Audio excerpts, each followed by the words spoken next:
आपण पाहताय प्राध्यापक डॉक्टर मच्छिंद्र सत्य यांचे लोकसंवाद न्यूज. सत्य जे तुमच्या समोर. तर मी उपसमितीच्या अध्यक्षपदाचा राजीनामा द्यायला तयार आहे.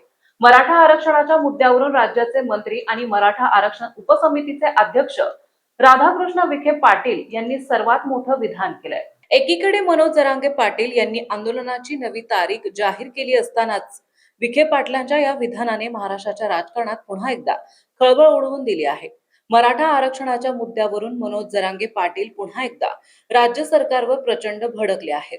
जालना जिल्ह्यातील अंतरवली सराटीमध्ये पत्रकार परिषद घेत जरांगे पाटलांनी थेट 30 मे 2026 रोजी संपूर्ण महाराष्ट्रात पुन्हा एकदा शांततेच्या मार्गाने आंदोलन करण्याची घोषणा केली आहे. मुंबईतील आंदोलनामुळे सातारा गॅजेटचा GR एका महिन्यात काढू असं आश्वासन सरकारने दिलं होतं. मात्र 8 महिने उलटूनही त्यावर कोणतीही कारवाई झाली नाही. तसेच आंदोलकांवरील गुन्हेही मागे घेतले नाहीत असा गंभीर आरोप करत जरांगे पाटलांनी आंदोलनाचा हत्यार उपसला आहे आणि मराठा समाजाला हजारोंच्या संख्येने एकत्र येण्याचं आवाहन केलंय.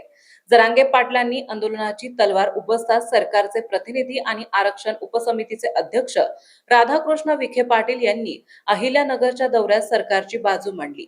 सातारा गॅजेटची प्रक्रिया सुरू असल्याचं मान्य करत विखे पाटील म्हणाले की आतापर्यंत सरकारने घेतलेल्या कोणत्याही निर्णयाला न्यायालयाने स्थगिती दिलेली नाही. पण जर माझ्या राजीनाम्याने मनोज जरांगे पाटलांचं समाधान होत असेल तर मी आरक्षण उपसमितीच्या अध्यक्षपदाचा राजीनामा द्यायला तयार आहे.